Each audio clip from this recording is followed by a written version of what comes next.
Bonsoir les abonnés, bonsoir les volontaires.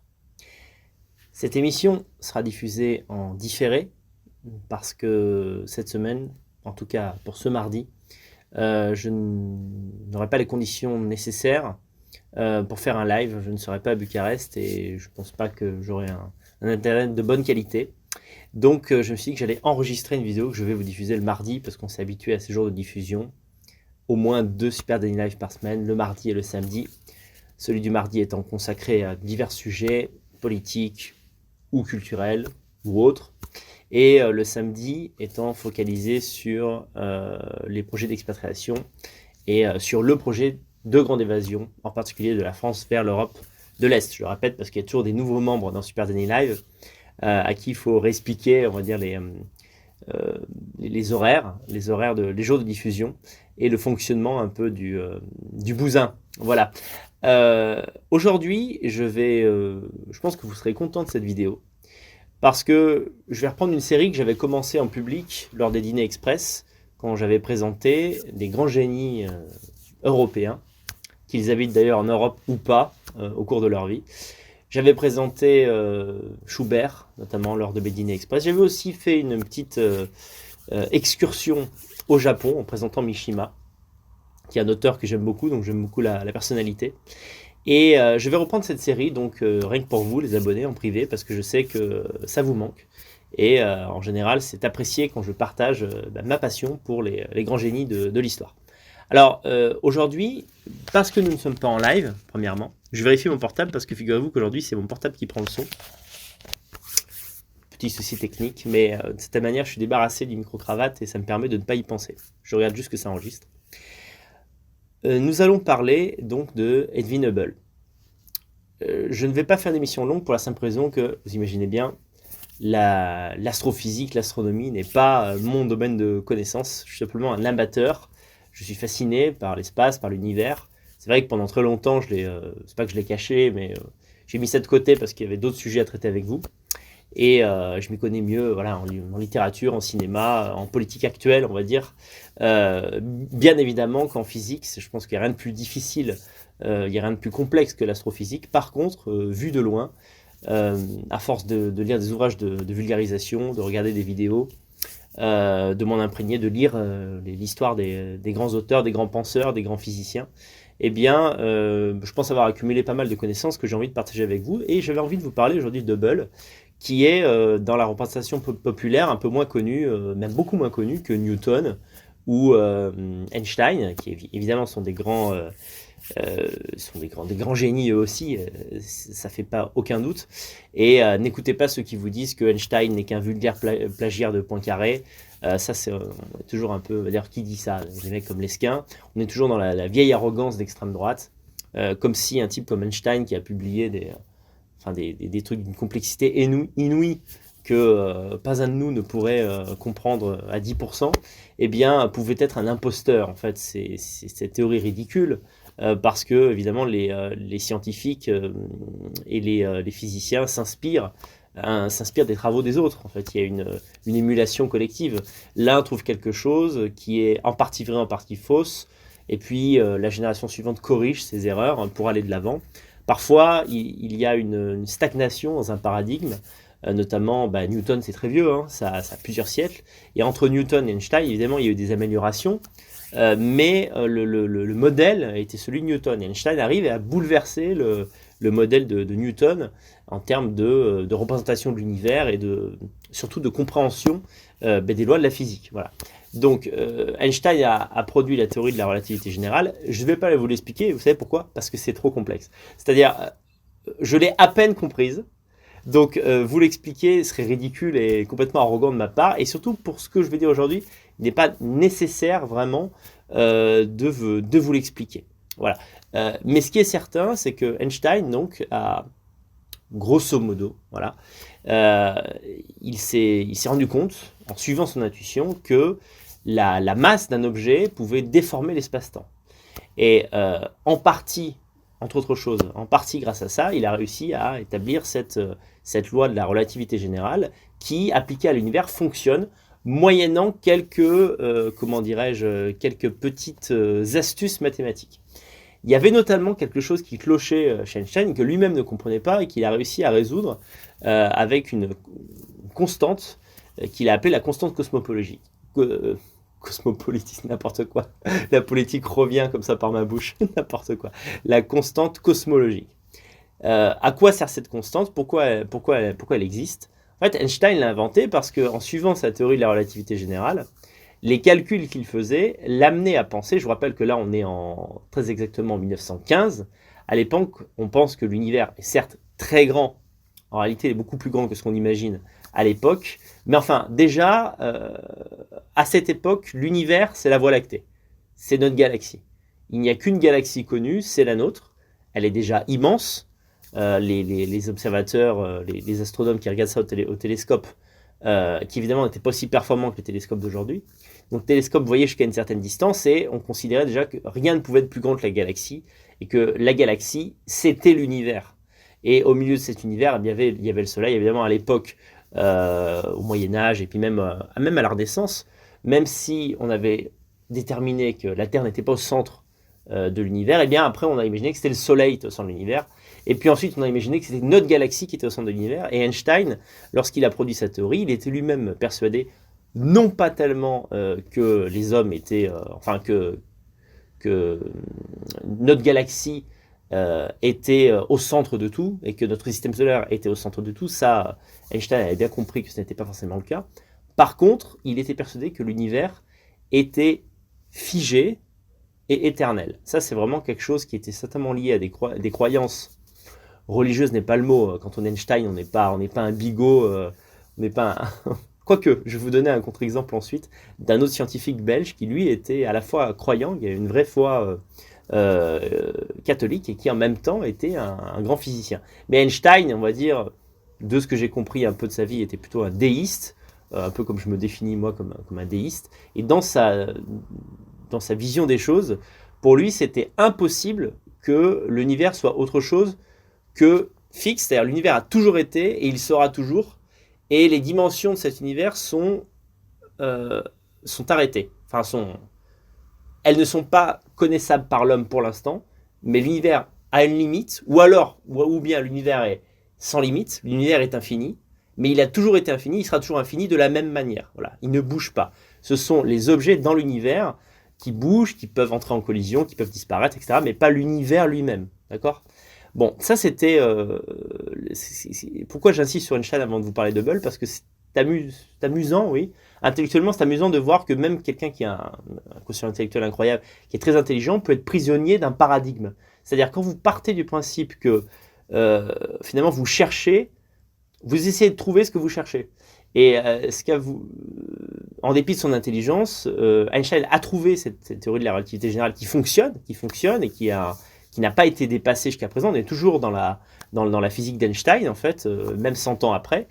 Mais, je ne sais pas si j'arrive à me faire comprendre, le propre truc qu'il a trouvé, les propres équations qu'il a trouvées, l'a amené à un résultat qui ne lui convenait pas. Parce que le résultat, dans le cadre d'un univers soumis à la relativité générale qu'avait trouvé Einstein, et bien le résultat, c'était que... Alors lui, à ce moment-là, il pensait justement que la gravitation était plus forte que tout, et que donc... en suivant sa théorie, finalement, tous les astres allaient entrer en collision. C'est-à-dire, en fait, toutes les choses s'attirent inexorablement, et donc, en fait, tout va finir dans une grande explosion. En fait, en réalité, aujourd'hui, je peux sauter déjà la conclusion, mais aujourd'hui, on pense que c'est plutôt le contraire. On pense que l'univers s'étire, et que donc, ce qui nous pend au nez, la mort probable de l'univers sera une mort thermique, c'est-à-dire, en fait, les éléments et les atomes seront trop loin les uns des autres, il n'y aura plus d'interaction, et donc il n'y aura plus de matière, en fait. Bon, on en est très loin au moment où on n'est même pas certain de ça, aujourd'hui. Mais c'est la théorie, on va dire, qui est à la mode, et qui est... Mode n'est pas le mot, mais qui est la plus communément admise par les scientifiques d'aujourd'hui. À l'époque, Einstein, en fait, est dans la représentation classique, ancienne du monde, où l'univers, créé par Dieu ou pas, est une chose finie. Et surtout qui est immobile, enfin qui ne bouge pas, qui est figé. Voilà. Alors, il invente une chose. Pourquoi j'insiste là-dessus? Parce que vous verrez que justement, c'est un peu le retournement de situation final. Einstein invente une constante cosmologique qui explique pourquoi, malgré sa théorie de la relativité générale, eh bien, l'univers n'est pas en expansion. Parce que lui était persuadé que l'univers n'était pas en expansion.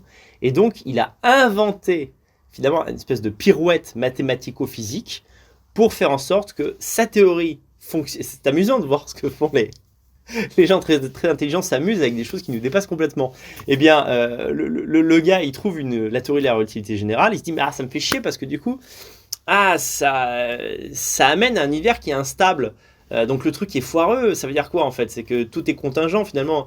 L'univers aurait pu ne pas être, il a un début, il a une fin, ça a l'air d'être chiant ce truc. Moi je préfère un truc où, voilà, même si les hommes disparaissent un jour, l'univers sera toujours là et il a toujours été là, etc. etc. Et donc il invente une constante cosmologique, ça fait 5 fois que je reviens là-dessus, mais je voulais pas expliquer. Alors c'est quoi la constante cosmologique? C'est quelque chose qui, ça c'est assez facile à expliquer, qui va contre la théorie de la gravitation. Parce que en mettant en parallèle, on va dire, en combinant la théorie de la gravitation, c'est-à-dire le fait que les objets s'attirent entre eux, d'accord, et sa théorie, Einstein en arrivait à la conclusion que finalement il y aurait une implosion générale de l'univers. Tous les corps vont rentrer dans tous les corps et ça fera une espèce d'explosion à laquelle personne ne survivrait. Il n'y a rien du tout, même pas seulement des humains, rien du tout. Et donc il se dit, je vais inventer un truc qui physiquement tient la route, en termes de physique quantique, je vais inventer une constante cosmologique. En gros, c'est quoi? C'est un truc qui dit et qui explique que la gravitation est limitée et elle est même sabordée par un phénomène inverse qui, lui, fait que les objets restent éloignés et n'entrent pas en collision. C'est-à-dire, dans les espaces vides, dans le vide, il y a quelque chose qui limite la gravitation et qui fait que l'univers est fixe. Et voilà comment il s'en sort. Et ces calculs, à la lumière avec l'ajout de cette petite cette astuce, voilà, physico-mathématique, fonctionne. Edwin Hubble arrive et par des observations, lui, c'est ça qui est intéressant chez Hubble, c'est que c'est vraiment l'observation empirique qui va l'amener à valider des théories. C'est une démarche qui est vraiment différente par rapport à celle d'Einstein. Alors, avant de vous expliquer en quoi, d'où le titre de la vidéo, Hubble a tué Einstein. Bon, c'est évidemment pas vrai, parce que je vous dis, les théories d'Einstein sont encore utilisées, et on est encore dans le modèle de fonctionnement qu'a établi Einstein, malgré les erreurs qu'il a pu commettre. Mais voilà, c'était un titre un peu punchy pour vous faire cliquer. Alors, d'abord, je vais vous parler un peu de Hubble, de sa vie. Finalement, on en sait les grandes lignes, mais après m'être renseigné, j'ai pas trouvé énormément de détails sur son existence. C'est pas si important que ça, mais le principe, puisque je veux mettre en avant Edwin Hubble, c'est de montrer que, eh bien, c'est un homme total. Un génie, c'est pas seulement quelqu'un qui est focalisé sur son art ou sur son domaine de spécialité, mais c'est quelqu'un qui est admirable sur bien des points. Et ensuite, on en arrivera à expliquer en quoi ces trouvailles, finalement, ont obligé Einstein à dire je me suis trompé. Voilà. Alors, Hubble, il naît en 1889, 100 ans après la Révolution française, c'est comme ça que je l'ai retenu avant de faire la vidéo. Donc, à peine 100 ans après la Révolution française, comme quoi le monde a évolué vite ces 200 dernières années. Hubble naît aux États-Unis. Il a un père qui est avocat et il se destine au métier d'avocat. En tout cas, il veut faire des études et il est assez brillant. Il est notamment très bon en maths et il est également passionné d'astronomie. Alors, je ne sais pas pourquoi, mais à l'époque, aux États-Unis, apparemment, même dès 13-14 ans, on faisait de l'astronomie à l'école. Alors, je ne sais pas vous, mais moi, j'en ai jamais fait de ma vie. Donc, je ne sais pas s'il a été dans une école d'élite ou quoi. C'est pas ce que j'ai compris. Lorsqu'il est à l'université, ensuite, il a obtenu une bourse. Effectivement, là, il a pu aller dans un collège, comme on dit, d'élite. Mais à 13 ou 14 ans, eh bien, déjà, il s'intéressait à l'astronomie. Et il avait des cours d'astronomie. On a pu voir ses aptitudes dans ce domaine. Quand il arrive donc à l'adolescence, il a un choix à faire entre justement une carrière scientifique et une carrière d'avocat comme son père. Et assez curieusement, il choisit, là j'ai pas trouvé l'explication précise, mais il choisit d'aller vers le droit d'abord.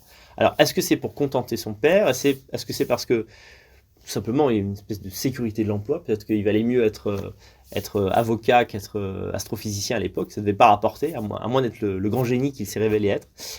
Et il essaye en tout cas, il essaye, il est même admis au barreau, et il fait quelques mois, et finalement ça lui plaît pas, il revient à ses premiers amours qui était qui était l'astronomie. Alors, son premier travail universitaire, ça a été un travail sur les nébuleuses. Je vais expliquer dans 2 secondes ce qu'est la nébuleuse, mais en gros, il a montré qu'il y avait des objets célestes, en l'occurrence des nébuleuses, euh, qui étaient dans la galaxie, et d'autres nébuleuses qui étaient hors de la galaxie. À ce moment-là de sa réflexion, il n'a pas dit « j'ai trouvé d'autres galaxies ». Il a dit simplement « on est dans une galaxie qui s'appelle la Voie lactée », The Milky Way en anglais. Ce que je crois et ce que j'essaie de démontrer dans mon travail, c'est que les nébuleuses et certaines étoiles lointaines que nous voyons ne sont pas dans la galaxie, mais sont hors de la galaxie.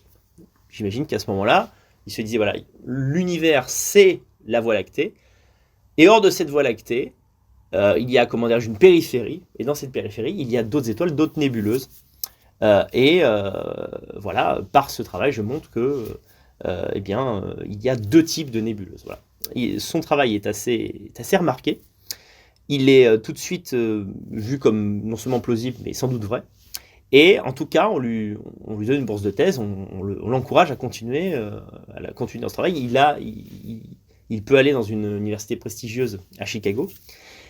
Et à la suite de ces travaux, eh bien, on lui propose un poste d'observation dans un nouveau, j'allais dire un laboratoire, dans un, comment dit-on, c'est terrible, un observatoire. Voilà, un observatoire est en train d'être créé, un grand télescope en fait, est en train d'être fabriqué en Californie, à Pasadena. Et la personne qui supervise ce projet entend parler du jeune Hubble et le veut dans son équipe et lui propose un poste. Ça, on est en 1916-1917. Hubble accepte le droit. Voilà, il avait mis une croix sur le droit. Il avait déjà écrit une thèse d'astronomie sur les nébuleuses. Il voulait se spécialiser sur les nébuleuses. Et il accepte évidemment ce poste. Et quelques jours après avoir accepté, avant même de pouvoir commencer, eh bien, il reçoit une lettre. Et on est en 1917, je ne sais pas si ça vous parle, 1917, mais 1917, c'est l'année d'entrée en guerre des États-Unis dans la Première Guerre mondiale. Et donc Hubble est obligé d'aller à la guerre. Donc ça, c'est vraiment... On parle d'un temps absolument incroyable. Et dire que nous sommes en 2021, ça a quoi? Ça a à peine plus de 100 ans. Je ne sais pas si vous vous rendez compte de la violence du changement de vie. C'est-à-dire vous avez accumulé un nombre de connaissances incroyables. Vous savez que vous avez un destin. Et tout à coup, en fait, c'est obligatoire. Vous n'avez même jamais fait... vous n'êtes pas allé à l'armée, vous n'êtes pas particulièrement... Vous n'avez pas de compétences martiales particulières. On vous dit, vous allez sur le front. C'est-à-dire que tu traverses le continent et maintenant, il faut te battre contre des Allemands. Étant diplômé, il a fait un an de la dernière année de guerre. Mais étant diplômé, il n'a pas été au plus bas de l'échelle. Toutefois, il a quand même été sur le front. Donc on imagine que c'est une expérience qui a quand même dû compter pour lui. Et il a été obligé de dire, alors apparemment il aurait dit une phrase qui est devenue célèbre, il aurait dit, je ne me souviens plus le nom de cet homme, mais l'homme qui lui avait proposé un poste donc à l'observatoire de Pasadena en Californie, il lui a dit, je vous remercie pour votre invitation, malheureusement je ne pourrai pas l'honorer, je pars à la guerre. Voilà. Il part à la guerre, heureusement pour nous et pour l'humanité, il survit, et...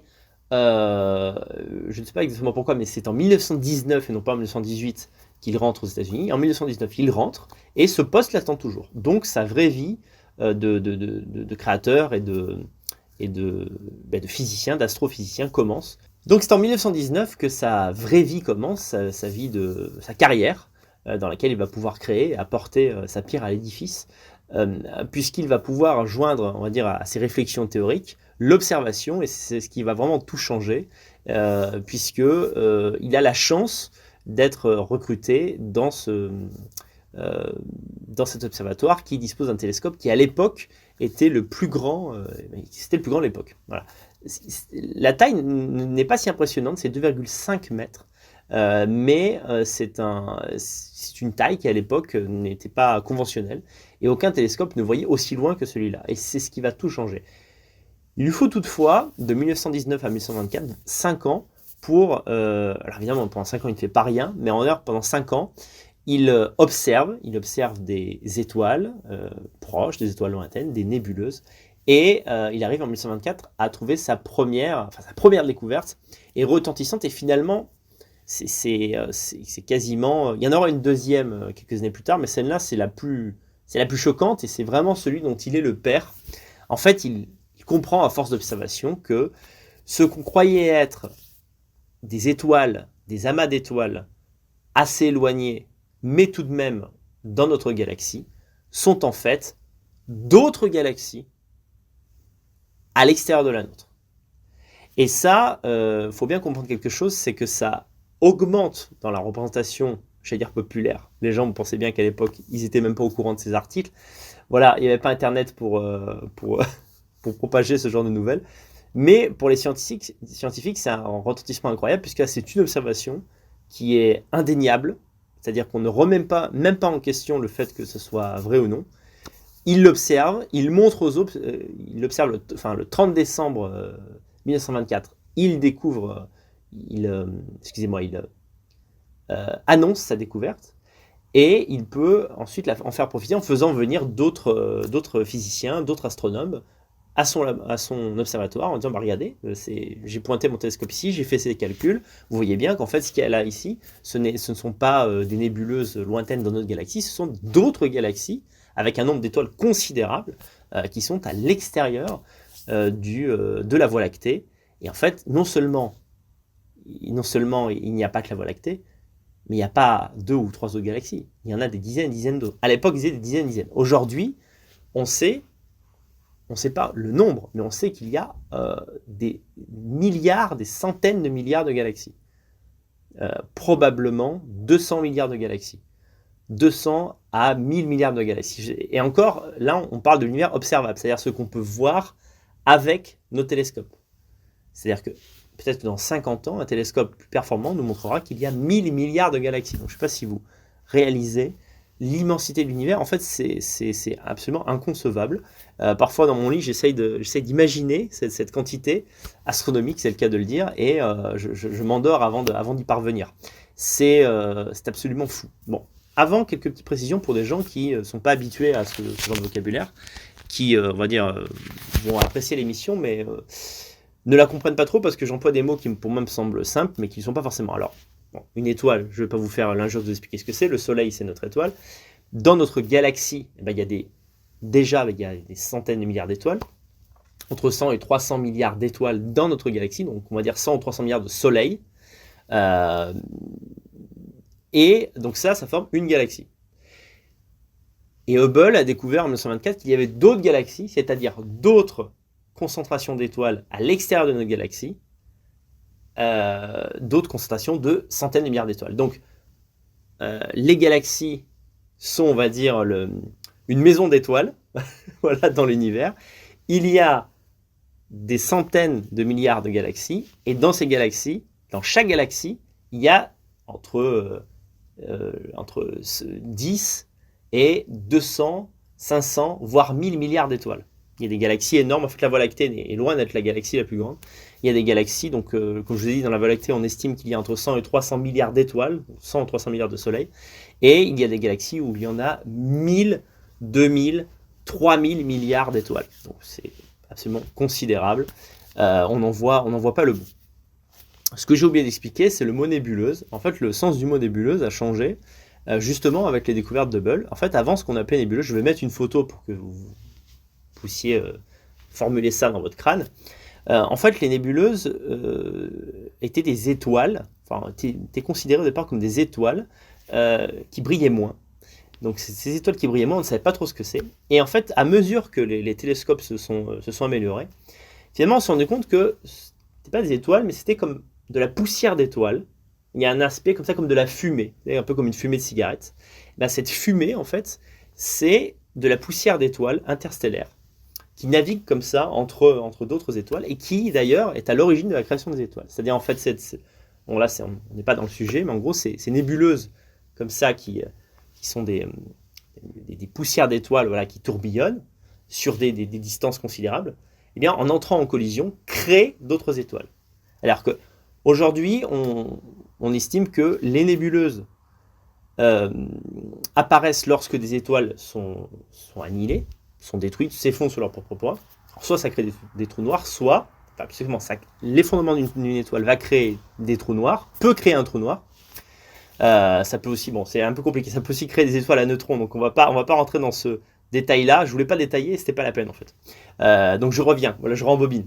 Ce qui est certain, c'est que dans la matière des nébuleuses, il y a de quoi créer d'autres étoiles. Mais lorsque vous observez une nébuleuse, elle a un aspect qui est assez diffus. Je vous dis, on dirait de la poussière, on dirait de la fumée de cicade. Vous savez, quand la fumée s'élève comme ça en volute.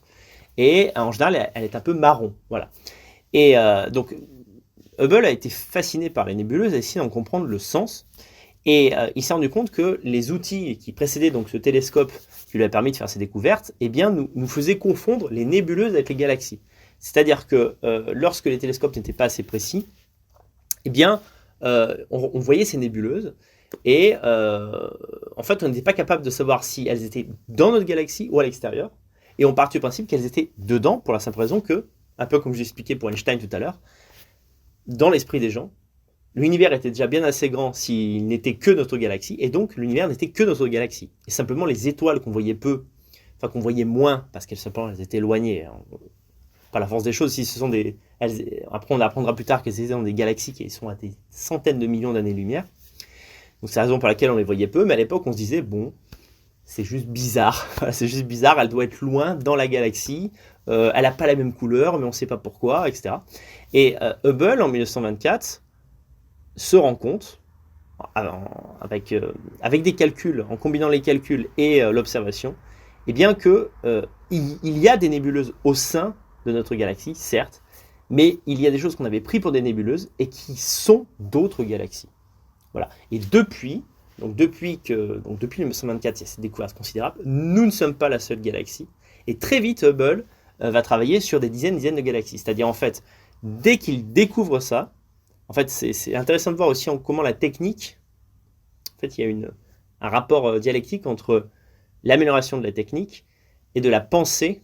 En fait, la technique structure aussi la pensée des scientifiques.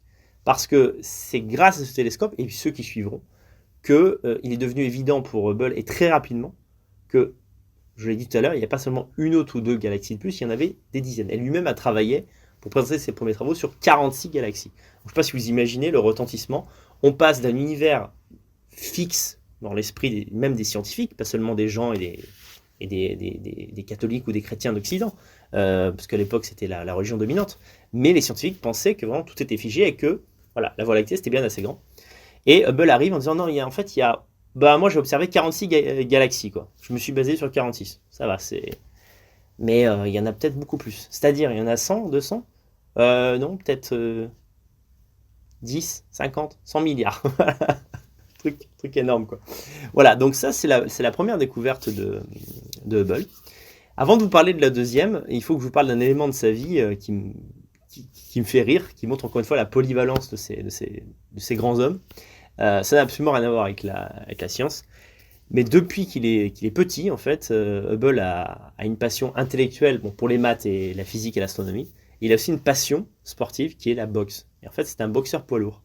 Et tout au long de sa vie, il continuera, enfin en tout cas tant qu'il est dans la partie jeune de sa vie, jusqu'à 30-40 ans, il continuera de jouer, de faire de la boxe et même de faire des combats. C'est-à-dire que, notamment lorsqu'il fait des études, alors qu'il, je ne sais pas si vous imaginez, on est vraiment sur le modèle de l'Ubermensch, alors qu'il prépare sa thèse, en fait, il fait des galas de boxe où il prend plaisir à se battre, et à monter sur le ring. Et c'est une passion qui continuera ensuite d'une façon plus amateur, c'est-à-dire pas dans une logique de compétition, mais à faire. Donc c'est un cogneur, voilà, il est connu pour ça. Et d'ailleurs, ça lui rapportait même de l'argent. On dit même, et j'ai pas réussi à trouver avec fiabilité l'info, non seulement il faisait de la boxe, mais aussi il a fait du catch à un moment donné. Donc tu imagines un mec scientifique, génie, catcheur. Ah, il y a des hommes qui sont faits dans un bois que nous ne pouvons pas comprendre. Voilà, je vérifie que ça enregistre toujours. Voilà, c'est toujours l'angoisse quand j'enregistre avec mon téléphone. Malgré la découverte en 1924 de l'existence d'autres galaxies, Einstein ne veut rien entendre et continue de penser que ses résultats sont bons. Et en tout cas que son idée, son principe est bon et que l'univers est fixe. C'est-à-dire, simplement, Einstein se dit, ok, Hubble a juste montré que l'univers est plus grand que ce que je pensais, mais il est intact, éternel, figé, il ne bouge pas. En 1929, Hubble va faire une autre découverte qui va vraiment révolutionner la, la cosmogonie, c'est-à-dire l'idée qu'on se fait de l'histoire de l'univers. Alors, plus exactement, c'est une observation qu'il fait qui l'amène à une conclusion qu'un autre scientifique dont je vous ai parlé au début de la vidéo avait lui faite déjà sous forme de calcul. C'est-à-dire, en réalité, il trouve en 1929 la preuve de l'expansion de l'univers. Et c'est un prêtre physicien belge qui s'appelle Lemaître qui avait trouvé ça 2 ou 3 ans auparavant. Il l'avait mis sous forme écrite, sauf que Hubble l'a, par des observations, validé. Et c'est pour ça qu'après, il y a eu après un débat sur la paternité. Vous imaginez bien, c'est quand même important de rester dans le livre d'histoire. Et l'Union astronomique internationale a dû statuer sur l'attribution de cette découverte. Est-ce qu'on devait la donner à Hubble ou à Lemaître? Et finalement, cette constante s'appelle Hubble. Ils n'ont pas tranché. Hubble Lemaître. Mais c'est vrai qu'on a eu tendance à retenir Hubble parce que c'est lui qui l'a mis en lumière par l'observation. Alors, pour simplifier très schématiquement, Hubble découvre qu'il y a des milliers de galaxies. Et il se met à étudier, dans chaque galaxie, quand il les observe, pour faciliter son travail, il cherche les étoiles les plus lumineuses de chaque galaxie. Vous savez que dans la Voie lactée, enfin vous ne le savez pas mais je vous le dis, le Soleil n'est pas du tout l'étoile la plus lumineuse, c'est une étoile moyenne. Il y a des naines rouges qui sont très peu lumineuses par rapport au Soleil, et il y a d'autres soleils, il y a d'autres étoiles qui sont considérablement plus puissantes que le Soleil. Et donc il cherche ces étoiles-là, ces étoiles qui, comme l'étoile polaire, comme ça se voit comme le nez au milieu de la figure d'une galaxie. Et donc il prend plusieurs galaxies, et d'abord il prend les galaxies les plus proches. Alors proche, ça ne veut absolument rien dire lorsqu'on parle d'univers. La galaxie la plus proche, qui est la galaxie Andromède, est à plusieurs millions d'années-lumière. C'est-à-dire qu'en gros, en allant à la vitesse de la lumière, mettons on a un vaisseau qui va à la vitesse de la lumière, eh bien il nous faudrait 5 millions d'années pour y aller, à la vitesse de la lumière. Donc, spoil alerte, on n'ira jamais. On n'ira jamais, sauf si on arrive à dépasser la vitesse de la lumière, tout en sachant qu'on n'arrive même pas déjà à la vitesse de la lumière. Donc bon, on n'y est pas. On va pas vivre ça, de notre vivant, on n'aura pas cette chance. Mais bon, on aura d'autres découvertes. On commence par Mars, on commence par Titan, une des lunes de Saturne. Voilà, on commence par coloniser ce qui est près de nous, et puis après on verra bien. Enfin, plus exactement, nos enfants verront bien. Alors il observe les galaxies les plus proches, et il observe aussi les galaxies les plus lointaines, et il comprend. Alors c'est une chose que je ne savais pas du tout, mais en fait c'est par la couleur qui nous apparaît, la couleur qui nous arrive de ces galaxies, qui tend vers le rouge. C'est un truc qui se sait. Voilà, quand la couleur tire vers le rouge, ça veut dire que la galaxie est lointaine. Ça veut dire qu'en fait l'objet lumineux est lointain. Et il se rend compte qu'en fait plus les galaxies sont lointaines, eh bien plus leur vitesse d'éloignement est rapide. Il trouve une constante, la constante Hubble, et cette constante fonctionne sur l'observation de toutes les galaxies. C'est-à-dire, si vous multipliez, on va dire, la constante de Hubble par la distance qui sépare la Voie lactée de la galaxie qui est observée, eh bien, vous arrivez toujours au résultat qui est attendu.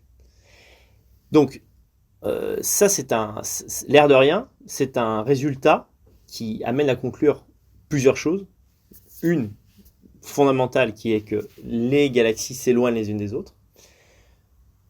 Un corollaire un peu plus angoissant, mais qui est vrai, c'est que plus la galaxie est loin de vous, plus elle s'éloigne vite, c'est-à-dire à une vitesse exponentielle. Et le troisième point, non des moindres, la théorie du Big Bang, qui à l'époque ne s'appelait pas comme ça, et qui avait été formulée également par Lemaître, finalement, qui est de tous les... c'est bien qu'il soit sur qu'on ait mis son nom sur la constante Hubble Lemaître, parce qu'il a vraiment fait le boulot. Et lui avait formulé l'idée d'un univers en expansion, avec un grand début, une grande explosion. Il n'a pas trouvé le mot Big Bang, mais en fait il avait trouvé le concept, et Hubble, par l'observation, on va dire, de l'éloignement des galaxies qui s'accélère à mesure que les galaxies sont loin du poste d'observation de nous, eh bien, selon, il y a un consensus là pour le coup scientifique qui est mondial, ça démontre ça certifie le fait que le Big Bang est l'explication la plus cohérente du début de l'univers connu. Donc voilà, en 1924, Hubble découvre par l'observation et par des calculs que la Voie lactée, notre galaxie, n'est pas la seule, loin de là. Et ensuite, en focalisant, au final, il consacre toute sa vie au travail sur les nébuleuses éloignées et sur les galaxies, il se rend compte que les galaxies qui sont proches de nous s'éloignent, entre guillemets, doucement, mais régulièrement. Ils cessent de s'éloigner, c'est pas un accordéon, ça s'éloigne constamment, il n'y a jamais de retour en arrière.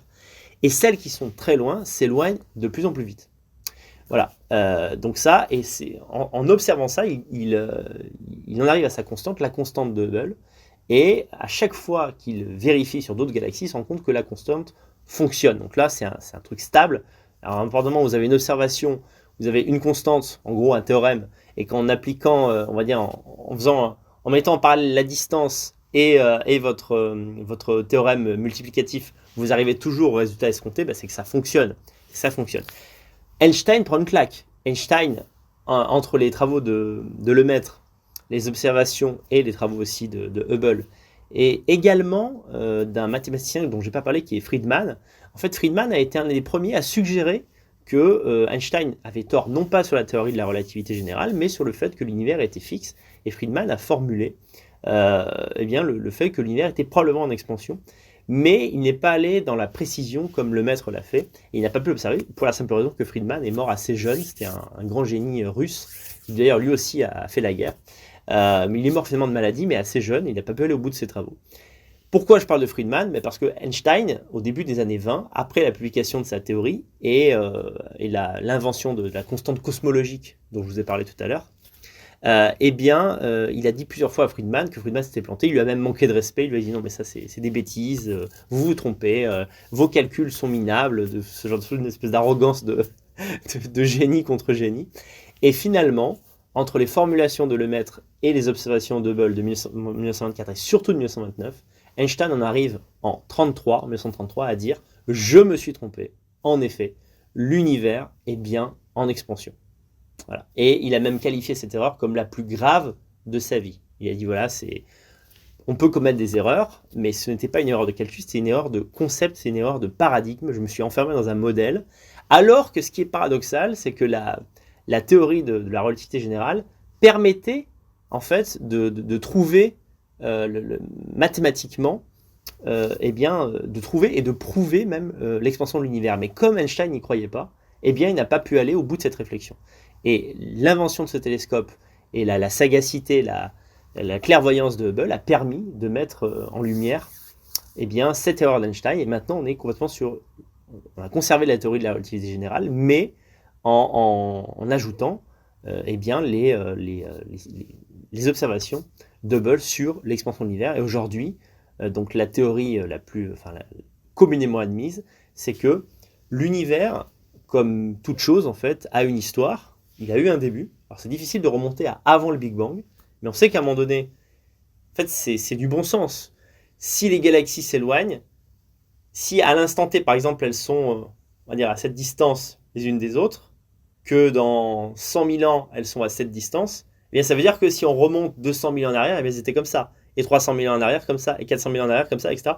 On arrive, en fait, on ne sait pas exactement à quelle taille initiale était le Big Bang. Est-ce que le Big Bang, je veux dire, c'est une idée qui est fascinante. Est-ce que, par exemple, la taille de l'univers, à un moment donné, était de ça, avec une masse incroyable? C'est-à-dire qu'en fait, toute la matière, tout était là-dedans. Peut-être.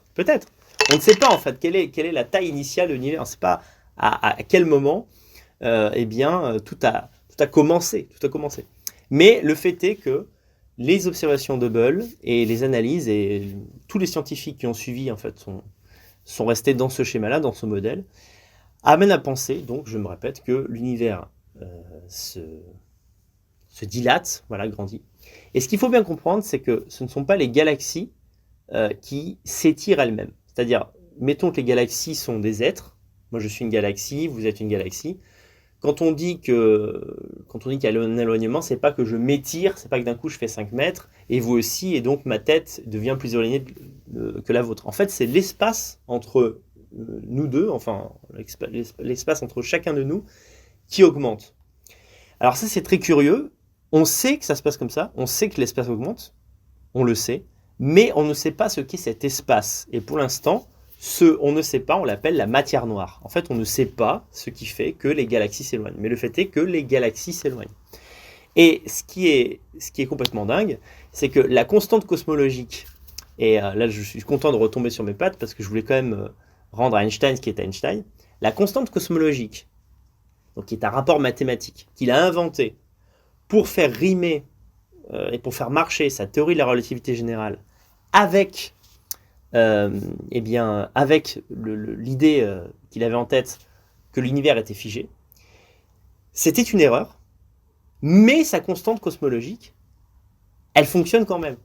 Parce qu'il y a bien quelque chose, il existe bien une force autre que la gravitation qui éloigne des objets célestes entre eux, en l'occurrence les galaxies. Simplement, pour l'instant, on ne sait pas ce que c'est. Déjà parce que ce n'est pas observable. Pourquoi on l'appelle matière noire, vous imaginez bien? Parce que c'est noir. Enfin, c'est comme si le vide avait une forme, mais intangible pour nous, et que ce vide grossissait. Voilà. Et donc actuellement, on ne sait pas encore une fois quelle est cette énergie. C'est assez fascinant. Si vous tapez sur YouTube énergie noire, vous allez trouver des tas de résultats. Aucun n'est vraiment convaincant pour l'instant. On ne sait pas. Mais ce qui est certain, c'est que je voulais souligner l'intuition à quel point un scientifique, un grand esprit, peut avoir des intuitions qui le dépassent lui-même. C'est-à-dire qu'en inventant cette constante, il ne savait pas ce qu'il cherchait, mais il a trouvé quelque chose quand même. C'est ça que je trouve fabuleux. Donc, voilà, pour résumer, Hubble, pour moi, est un des plus grands génies de ces 2 derniers siècles. Parce que, en plus, c'est quelqu'un, je dirais, il y a un aspect aventurier, quoi. C'est-à-dire, c'est quelqu'un qui n'a pas seulement passé sa vie à écrire, à penser, il a usé son œil, à observer les étoiles, et j'aime, plus encore que le génie théorique, j'aime quand il est combiné au génie empirique, c'est-à-dire le génie de l'observation. Voir et comprendre les rapports entre les choses. Et Hubble, plus que tout autre au XXe siècle, a permis de faire avancer l'astrophysique et la cosmogonie, c'est-à-dire en fait l'histoire de l'univers. Il faut bien prendre conscience qu'avant ces trouvailles, ces résultats d'Hubble, la vision que le monde entier, et je crois que c'est important aussi à un niveau philosophique, vous imaginez bien que moi je suis même pas un vulgarisateur scientifique. Pour être un vulgarisateur scientifique, il faut être un scientifique. Je suis un vulgarisateur de vulgarisateurs. Et par contre, j'ai une approche un peu plus philosophique, presque épistémologique. Et je me dis, la façon qu'on avait de voir l'univers a changé du tout au tout en quelques décennies. En fait, entre les années 20 et les années 30, puisque tout de même, Einstein est devenu célèbre, il était mondain, Einstein. Il était aux côtés de Chaplin, dès qu'il y avait des sorties de cinéma, etc., dès qu'il y avait des politiciens prestigieux, etc., qui le faisaient venir à des banquets, etc. Et donc, il en a parlé comme un diplomate, il a diffusé comme ça sa pensée à travers le monde. Elle est arrivée en bribes dans l'oreille des gens. Mais ce que les gens ont compris, c'est que eh bien, l'univers n'était plus ce que la tradition en disait. Et je crois que ça, plus encore que Nietzsche, qui, je pense, n'a pas été lu par grand monde, finalement, même à l'époque où il écrivait et il publiait, lorsque Nietzsche a dit Dieu est mort, eh bien, je crois que ce qui a un peu mis du plomb dans l'aile de l'idée de Dieu, à l'idée de Dieu, eh bien, c'est ce principe d'un univers qui lui-même, c'est-à-dire même ce qui nous contient tous, en réalité, bouge. Parce qu'on essaie toujours de s'accrocher à quelque chose. Les croyants vont s'accrocher à Dieu, vont dire oui, bon, c'est Dieu qui a voulu que l'univers bouge. Oui, mais d'accord, mais jusqu'à ces résultats et ces observations scientifiques, on était persuadé qu'il y avait au moins une chose stable, qui était l'univers. Et c'était tout de même rassurant. C'était tout de même rassurant que même si voilà, la Terre explose, les hommes s'entretuent, il y a la bombe atomique, etc. Le Soleil explose et donc en fait, évidemment, si le Soleil s'éteint, encore une fois, spoil alert, deuxième spoil alert de cette émission, eh bien, si le soleil s'éteint, il n'y a plus de vie. Voilà. Alors, il faudrait 8 minutes pour que, avec un décalage de 8 minutes, en fait, on serait tous scannés, quoi. Dans des atroces souffrances, probablement. Oui. En plus de ça, non seulement il y a une fragilité de notre existence sur Terre, mais en plus, l'univers lui-même a un début, et ce qui a un début peut avoir une fin, et justement, les scientifiques estiment que l'univers aura probablement une fin, alors qu'il est extrêmement loin, à une durée, c'est une distance temporelle qui est inconcevable. C'est des milliards de milliards de milliards de milliards de milliards de milliards de milliards de milliards d'années après lesquelles la matière, on serait dans l'ère sombre, et c'est-à-dire qu'en fait, l'univers serait un grand vide. Il n'y aurait plus rien. Il n'y aurait plus de matière, plus d'étoiles, plus même de petites étoiles à neutrons, il n'y aurait vraiment plus rien. Bon, on n'y est pas. Mais ce que je voulais dire, c'est que la science, en fait, c'est la science qui est la locomotive de la philosophie. La science trouve de nouvelles choses. La science se dément elle-même, c'est-à-dire, c'est Popper qui disait que la science avance par rupture, c'est-à-dire qu'en fait, on est dans un modèle, un nouveau modèle arrive, détruit en partie, voire complètement l'ancien, et après, la philosophie, c'est-à-dire la réflexion de notre place en tant qu'homme dans tout ça, évolue à mesure que les scientifiques trouvent de nouvelles clés de compréhension de la vie, avec un grand V, de la biologie et de la physique et de l'astronomie et de l'univers. C'est totalement fascinant. Ce qui est chiant, permettez-moi ce langage, c'est que ce qu'on comprend finalement avec cette constante de Hubble qui fonctionne théoriquement, qui fonctionne dans les calculs concrets et dans l'observation, eh bien c'est que déjà, pour aller vers les galaxies les plus proches, ça semble être insurmontable.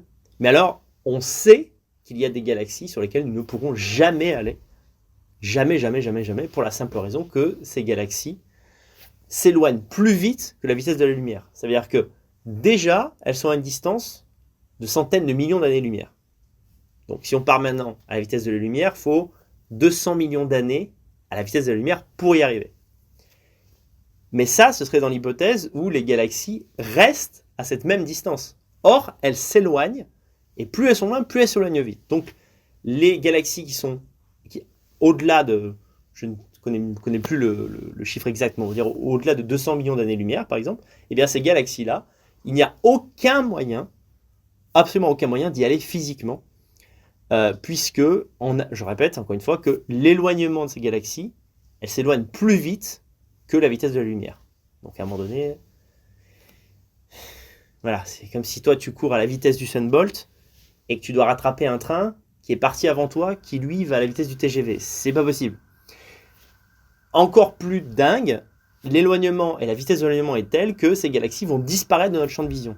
C'est-à-dire que, quand je dis notre champ de vision, c'est ceux de nos descendants, c'est-à-dire de l'humanité dans plusieurs milliers, milliards, millions, milliards d'années. Ces galaxies qu'on voit, on ne les verra plus. Et même des galaxies qu'on voit et qui semblent, en tout cas dans l'observation assez proche, eh bien, dans plusieurs centaines de millions d'années, quelques milliards d'années, on ne les verra. Si on est toujours là, on ne les verra plus. Et ça, c'est vrai qu'il y a un côté un peu angoissant, c'est-à-dire que les corps célestes s'éloignent de nous. Alors, il y a des petits contre-exemples. C'est vrai, je voulais en parler parce que si vous tombez dessus, vous allez dire « Ah, Daniel, il s'est trompé, il a mal compris un truc. » Ou alors, c'est Hubble qui a mal compris un truc. Si vous vous dites que c'est Hubble qui a mal compris un truc, soit vous êtes des grands génies, je suis fier que vous soyez abonné à Super Day Live, soit vous vous plantez, ce qui est plus probable. Effectivement, on a des galaxies proches qui ont des trajectoires qui vont vers les nôtres. Mais ça, c'est pour notre famille de galaxies. Ça a un nom d'ailleurs particulier qui m'échappe à l'instant même. Notamment la galaxie d'Andromède, vous avez peut-être déjà entendu ça. Finalement aujourd'hui, tout est angoissant. Tout ce qu'on sait sur l'univers est angoissant en réalité. La galaxie d'Andromède, elle, ne s'éloigne pas de nous, elle se rapproche. Parce qu'en fait, on parle de galaxies qui sont vraiment très proches, encore une fois, à l'échelle de l'univers. Donc il y a quelques galaxies comme ça autour de la Voie lactée. Ces galaxies-là ont des trajectoires qui sont, non pas biscornues, mais on va dire qui passent les unes à travers des autres, d'accord ?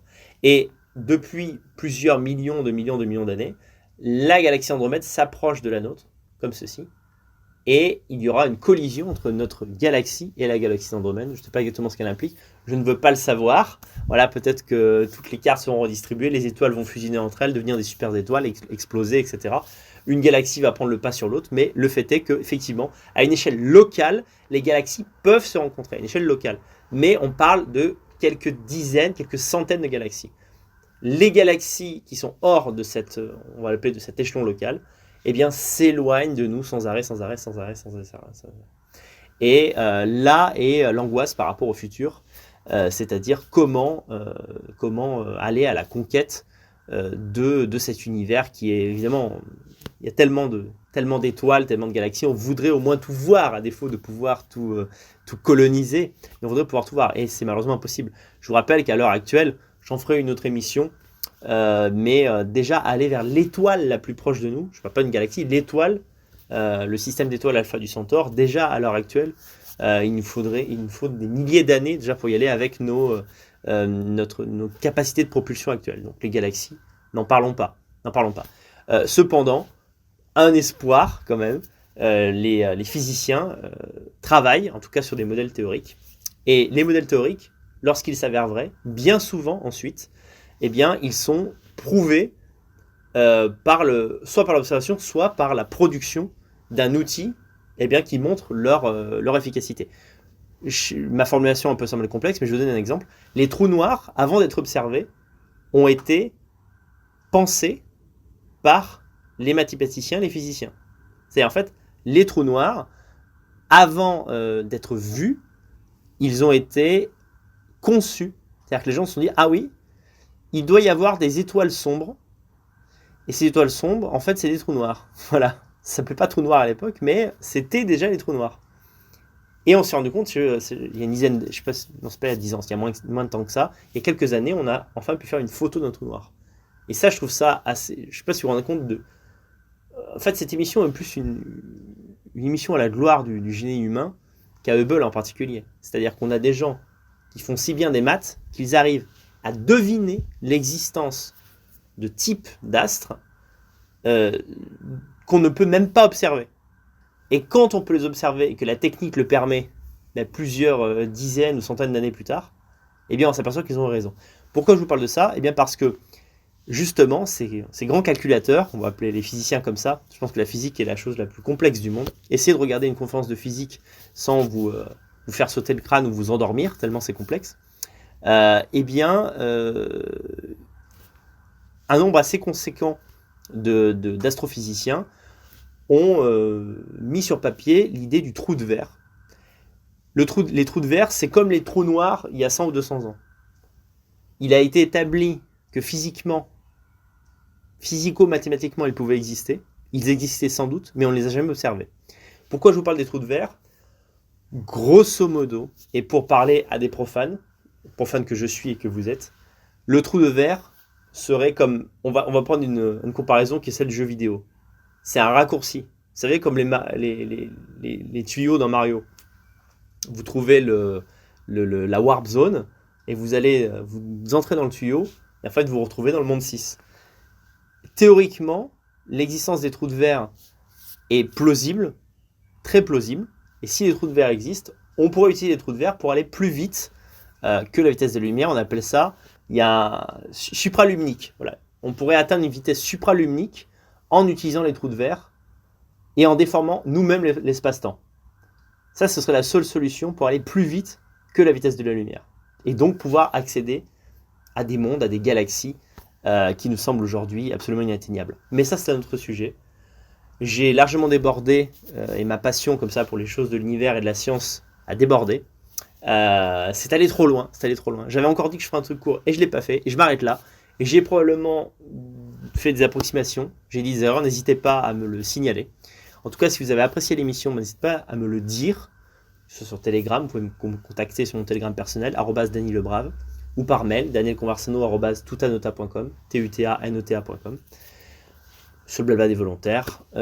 Puisque l'émission est enregistrée, je vous mets en description un lien vers le blabla réservé aux abonnés. N'hésitez pas à nous y retrouver. Je vais publier cette émission donc le mardi soir. Et puisque je termine, je vous donne rendez-vous samedi pour un nouvel épisode. de notre programme La Grande Évasion. J'espère qu'encore une fois que vous avez été intéressés par ce que je vous ai dit. Renseignez-vous sur la vie de ces grands génies. Je suis vraiment fier d'appartenir à cette civilisation qui a produit des Newton, des Einstein, des Hubble. J'ai oublié de dire un truc qui est loin d'être un détail, mais vous connaissez peut-être aussi le mot Hubble parce qu'il y a un télescope qui est dans l'espace et qui porte le nom justement de ce grand scientifique en hommage. Et en fait, ce télescope Hubble est devenu quasiment plus connu que Edwin Hubble lui-même. Et pourquoi ? Parce que le télescope, comme il est hors de la Terre, l'observation n'est pas empêchée par l'atmosphère. Et donc, depuis qu'il est dans l'espace, c'est-à-dire depuis le début des années 90, ça fait un peu plus de 20 ans, il a été plusieurs fois corrigé parce qu'il y avait des défauts techniques. Et notamment depuis le début des années 2000, Hubble a permis, et ça c'est ça qui est fantastique, Hubble a permis de prouver plus encore que ce que disait Hubble lui-même. C'est-à-dire le satellite Hubble a montré que l'homme Hubble avait eu encore plus raison que ce qu'on imaginait, puisque dans une célèbre photo qui a été prise dans un coin assez petit de l'univers, mais on va dire qui était propice pour prendre une photo très très nette, Hubble, qui était un télescope de grande qualité, a permis de montrer que dans une petite portion de l'univers, il y avait des 10 000, 20 000 galaxies, d'une petite proportion. Une petite épingle comme ça, tendue au bout d'une main. Et bien, dans ce rond, le rond de l'épingle, il y a déjà 10 000 galaxies. Donc vous imaginez combien il y a de galaxies autour de nous. Donc vraiment, Hubble a trouvé qu'il n'y avait pas qu'une seule galaxie, mais qu'il y en avait des dizaines de milliers. Et en réalité, l'observation par des télescopes qui portent le nom d'Hubble, de ce grand génie, nous permettent de déterminer qu'il y en a des centaines de milliards, et même sans doute plus. Voilà. Le télescope Hubble a aussi permis justement de prouver l'existence des trous noirs dont je parlais tout à l'heure. Et il est toujours en fonction, il va être remplacé dans 4 ou 5 ans par un télescope qui sera encore plus performant. J'espère que cette émission vous a plu encore une fois. Je vous dis à bientôt et merci à tous.